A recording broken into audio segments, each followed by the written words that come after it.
history.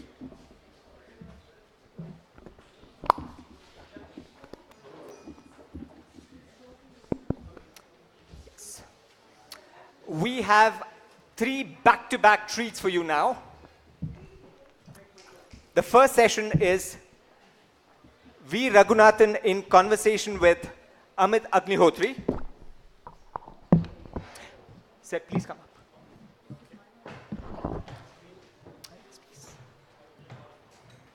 Amit, could you also come up, please? In fact, I've always been a great fan of Raghu's work, especially the first one, which talks about games Indians play, which essentially is about game theory, which is essentially about the prisoner's dilemma part of it. I believe very strongly that quite a lot of these problems which we end up going through could be traced back to what we call as the game theory or the prisoner's dilemma part of it. The jugaad, which we call, which is inherent to India, the black money problem, the corruption, and even when we get out on the road, why do we really break the signals? Why do we break the red signal when we see one? Right? And Raghu has illustrated it very nicely especially in his first book. And they are going to be in conversation for the next half an hour, and immediately after that there is another half an hour session, and we would be welcoming back Gurcharan Das immediately after that for our biggest treat. Thank you very much.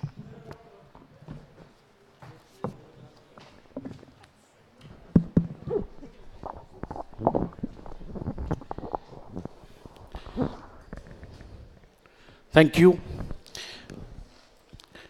We've got about 30 minutes, as the organizers have said, to have a conversation with the authors of this fantastic new book, which is Beyond the Call of Duty. My name is Amit Agnihotri. I've had the privilege of being a serial entrepreneur, created a couple of companies, including MBAuniverse.com, which is one of the partners of this conference, which is a portal for young MBA students to figure out which are the best schools to go to, and as well as Indian Management Conclave, which is now in the 8th year, which is India's biggest management education conference. So with that brief introduction, I will soon be requesting the authors to talk about Beyond the Call of Duty.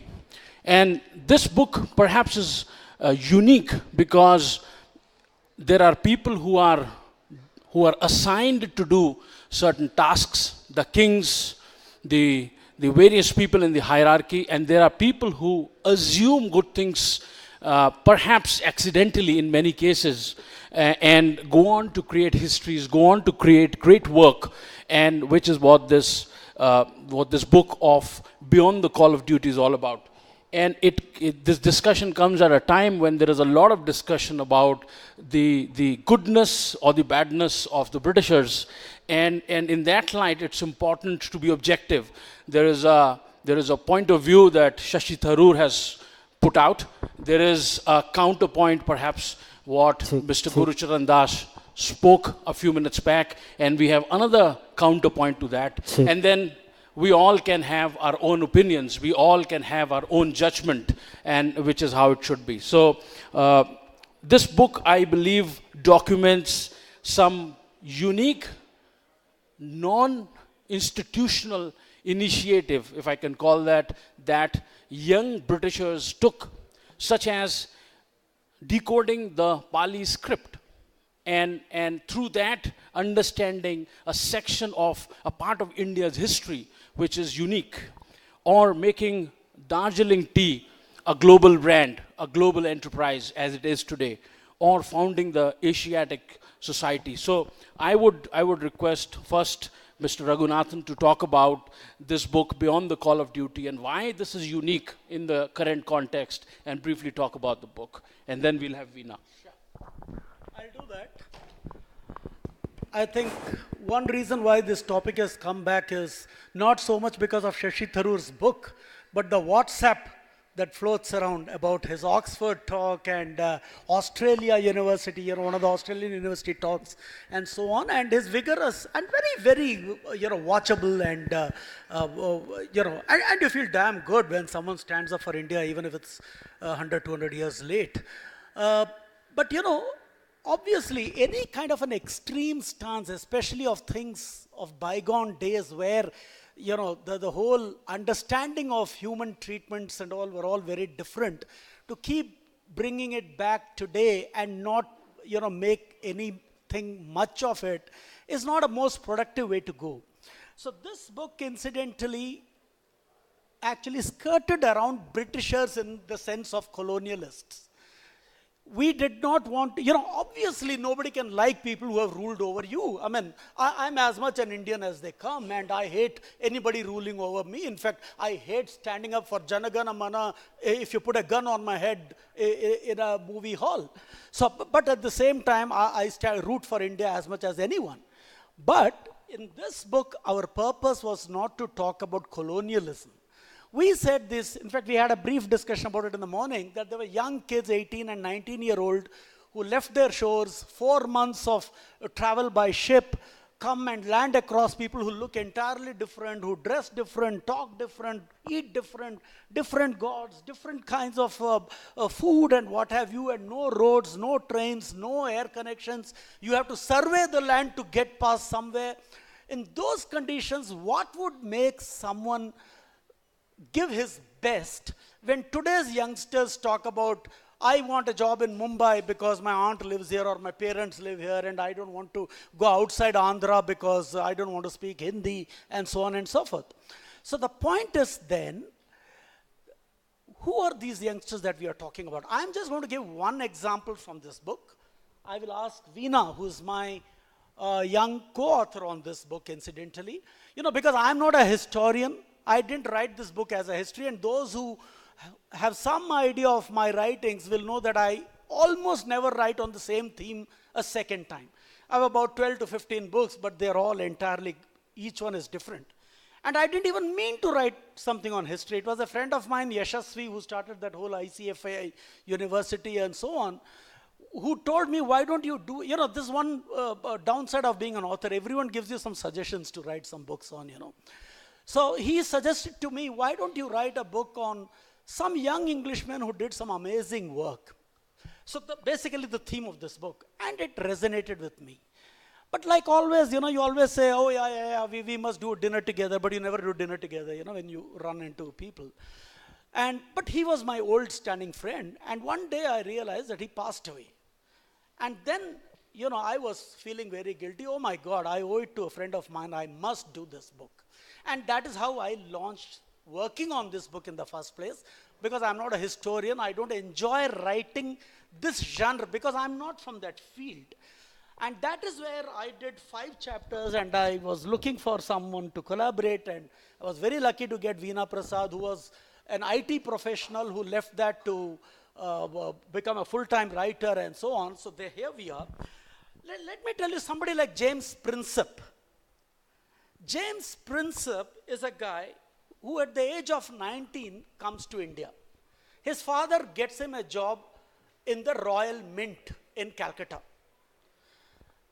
But within a year and a half, he is posted to Banaras.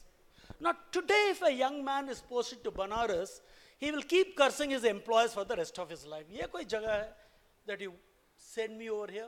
What do you do with yourself in Banaras? Is what, other than going to the ghat every day. Okay? But this man does some amazing stuff. He recreates the water system, the sewerage system of Banaras from scratch. Because today we say in Bangalore, when there is 5 centimeter water, there is 2 foot of water on the streets. And in Banaras, the Ganges backwaters are flooding the streets every now and then. This guy is working in a mint. But on Sundays, he goes to the ghats to draw the ghats. You see some of his lithographs, they will take your breath away. They are one of the finest specimens of British lithographs in India. So because he keeps going to the ghats, he sees this water flooding back. So he recreates this entire engineering system. He creates these underground tunnels which will suck in water during high tide, low tide, and so on. And that is what he does. Later, when he comes back, for instance, to Calcutta, when he's posted back, he starts, innovative products. He is supposed to have created some very, very fine-tuned thermometers of his time, very, very fine-tuned weighing instruments which are sensitive to a certain level of decimal points and so on of his time. He was one of the best numismatists of his time because they were all digging all over. You know, Britishers were doing nothing but surveying. Survey involved a lot of digging. So digging involved a lot of unearthing of coins. And those coins he was collecting. And that exactly is how he gets into this entire thing of decoding Pali as a language. And he pushes back India's history by 2,000 years because he is able to pinpoint who exactly is Ashoka. Until then, Ashoka was only a probabilistic figure. Is this Ashoka? Is that Ashoka? Huh? He was more mythical. Some people thought some other king's name was mixed up with him. He was able to pinpoint that, and that was, so he was also a philologist. You know, he was, as a numismatist, to be a philologist was a very, very related subject, and that is how, you know, he is able to crack languages and so on, and therefore he is able to read the edicts of Ashoka. He was a great humanist. For example, the divide and rule of the British employed in India, he always criticized the divide and rule policy. So he took stand against those kinds of things. Now, when you look at, and he was one of the greatest artists ever. Not a good artist, one of the greatest lithographers ever. Now, when you look at one guy who came as an employee at the age of 19 in a mint and does all this, not knowing that someday somebody will sing pains of him, is that something to celebrate as human spirit? Or is it something to be dismissed, because he was an Englishman? So I think this book is full of those stories. We keep hearing this again and again, that they built railways, for example, only for their own benefit. And morning, Raghuram, my very good friend and an authority on transportation and railways. There are few Indians who know more about railways than Raghuram does. And even he said in the morning that railways were all about English. And I think this chapter, which is done by Veena, she will read out a passage what he writes to his government about railway lines in India. So this,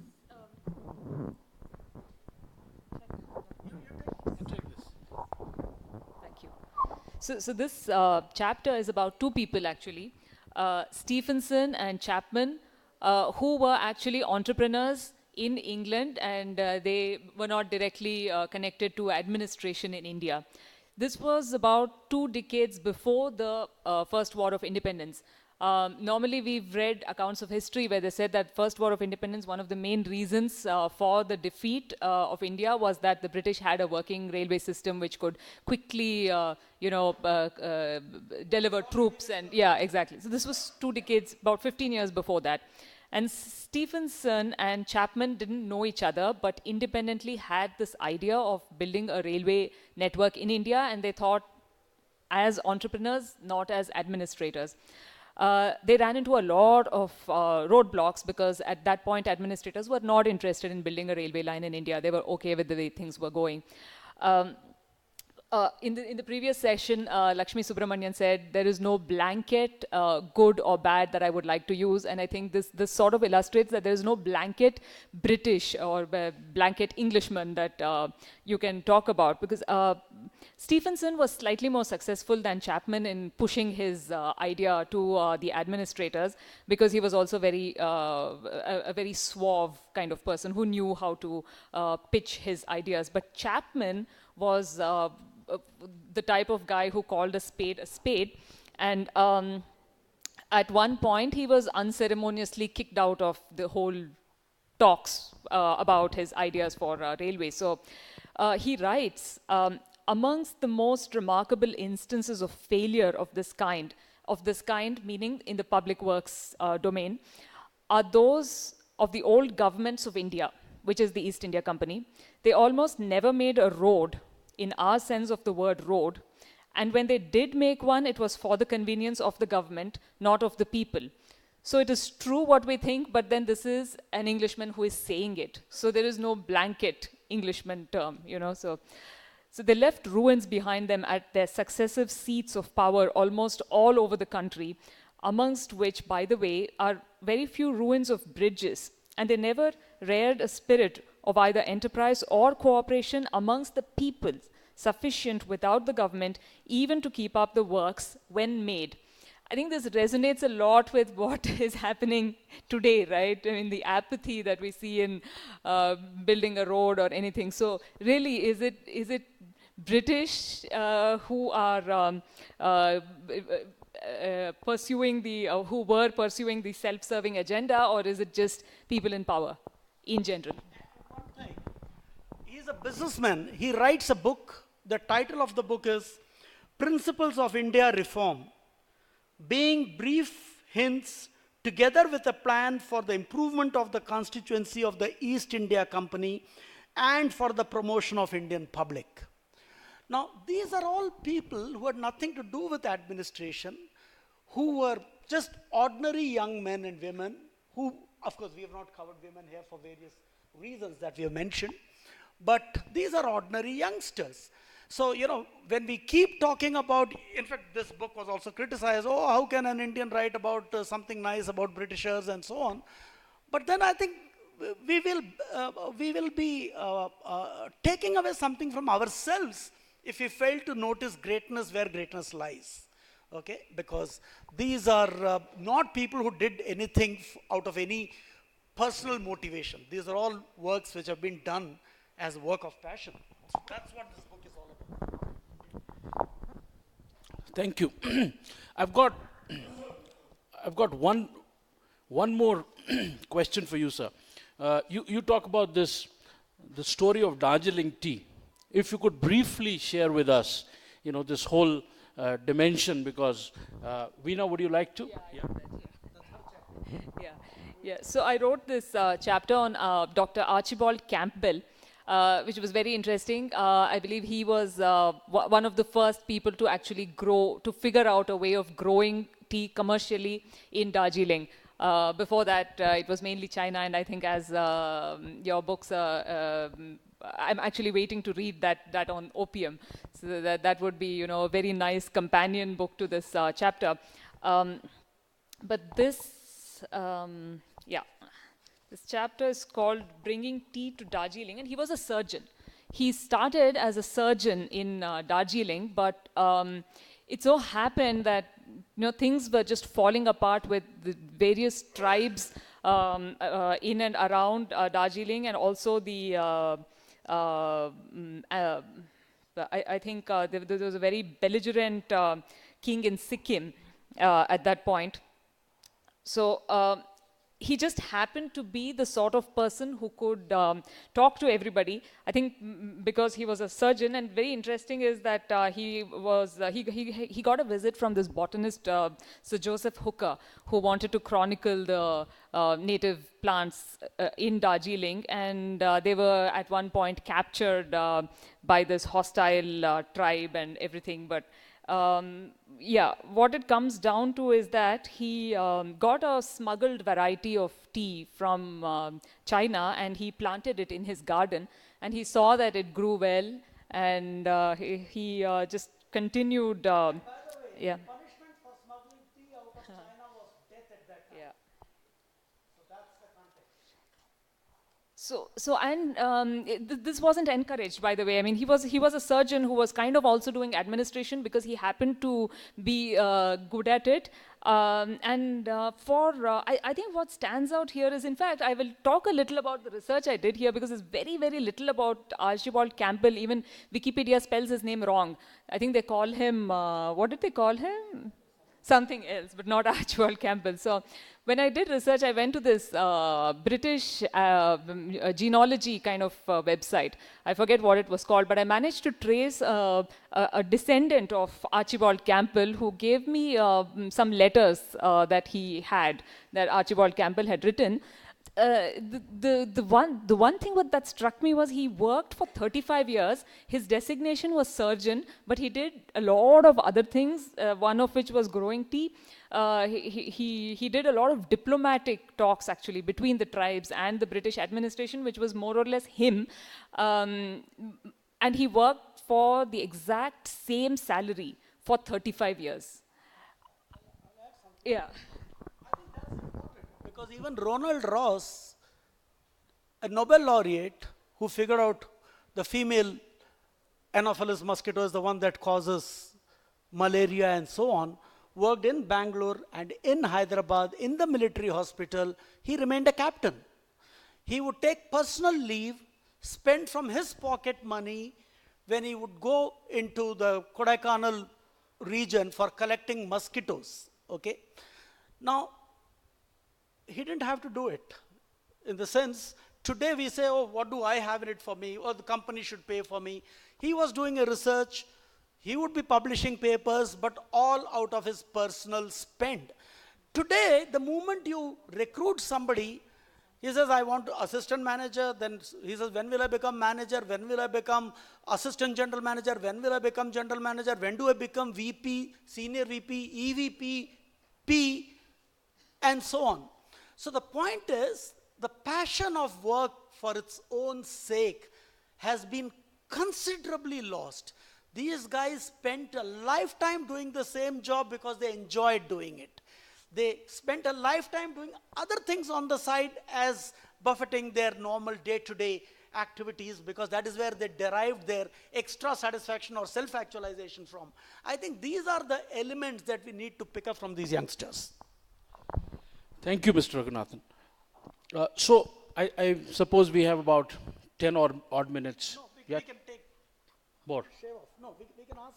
Okay, so right. So we will get into a Q&A, but I will take the first set of two questions to the authors, and then we will open the house for more questions.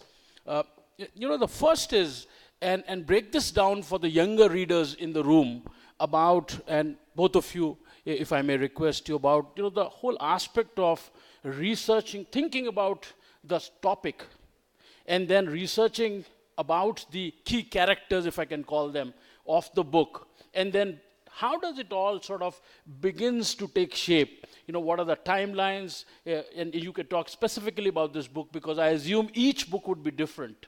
Yeah, each book would have its own character and its play out. But talk about a little bit about the art of, the art and, Thank you, Amit. yeah. That's a good question.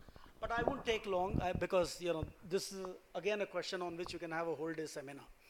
You see, the way I look at writing books is, of course, there may be people who are very structured, who put down their contents nicely, then expand each topic of the contents a little bit more into bullet points, and then expand each of the bullet point into chapter, then put all the chapters together into a book. That could be one. But I think my kind of book writing is more about gray hair. You've grown watching the society, you've grown reading up a whole lot of things, you've grown doing some focused reading, some peripheral reading, you've grown connecting.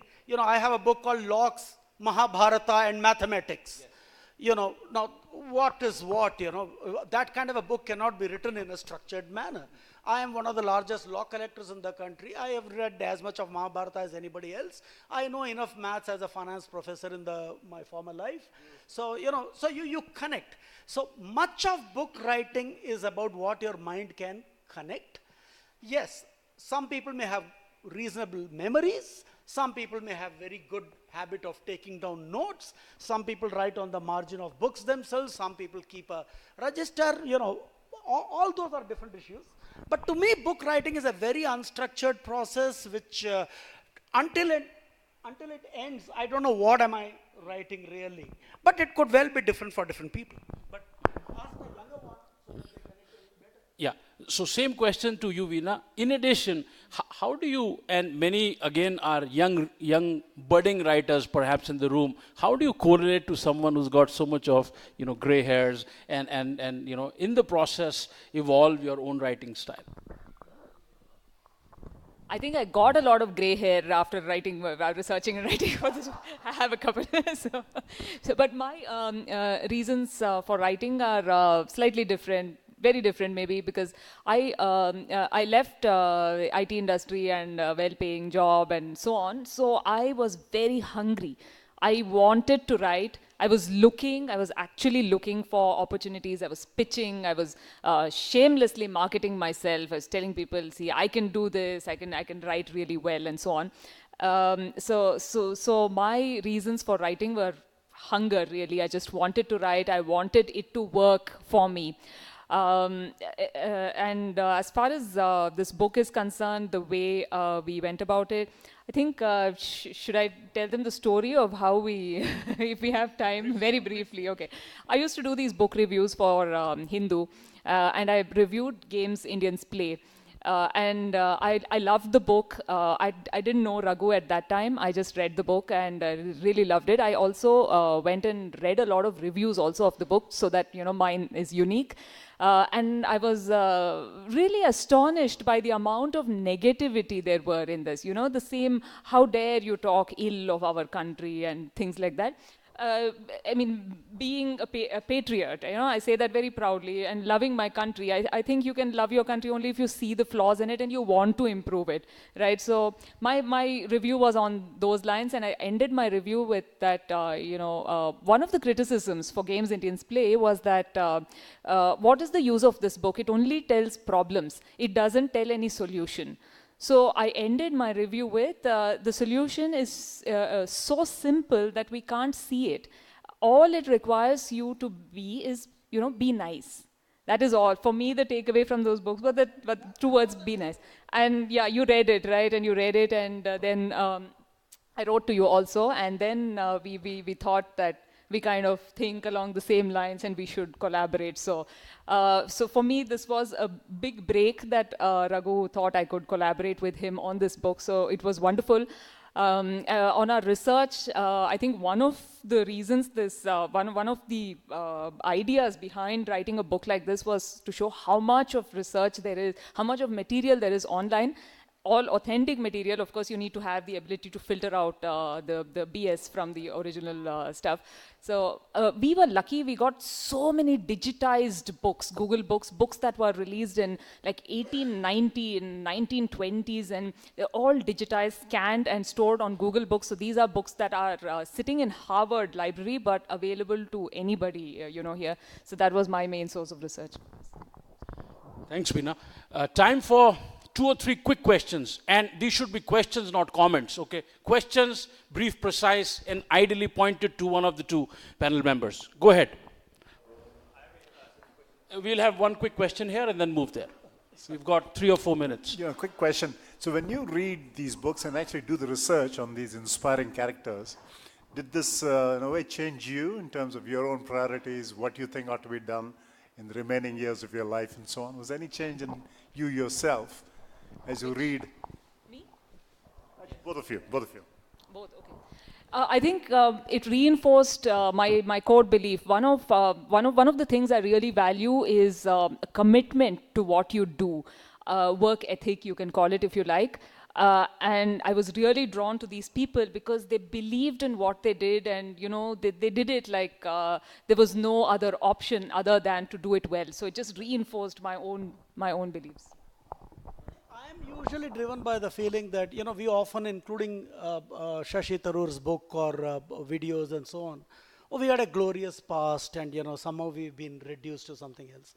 So I have always said a glorious past is no excuse for a sorry present. Okay? Yeah, it's great that we had a glorious past, but so what? Right? So to me, whatever I write comes only from that direction, essentially. So whatever I have written largely is more as a social commentator who looks at what is happening around him, and that commitment continues no matter what I write.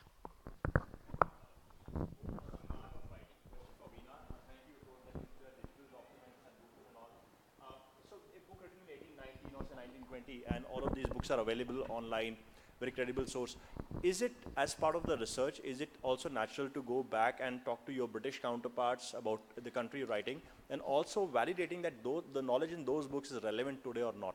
This is more of the art of writing books. Yes. Oh yes, definitely. It's pretty much you follow the leave no stone unturned policy. So you talk to as many people, you read as much as you can, and a lot of things that I read, I could actually filter it out as probably not authentic, and I didn't include those in the book. But official records, for example, there is this Mysore Gazetteer, that has all the official minutes, if you like, of what transpired between the Mysore Maharajas and the British administration. So there's one chapter on Francis Cunningham here, who after he retired, took up a voluntary position as secretary for the Mysore Maharaja and worked for him, and all that is recorded in the Gazetteer, the Mysore Gazette. So these are authentic sources that you can really pick from. Thank you. We've got 2 timeouts here. Time to close this session. But do look at this book, Beyond the Call of Duty.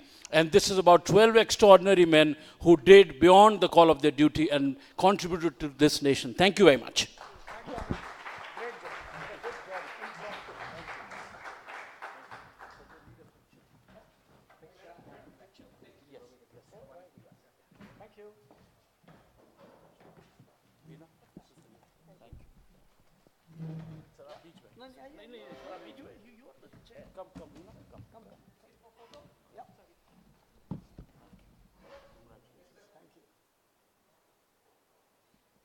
Thank you. Thanks a lot.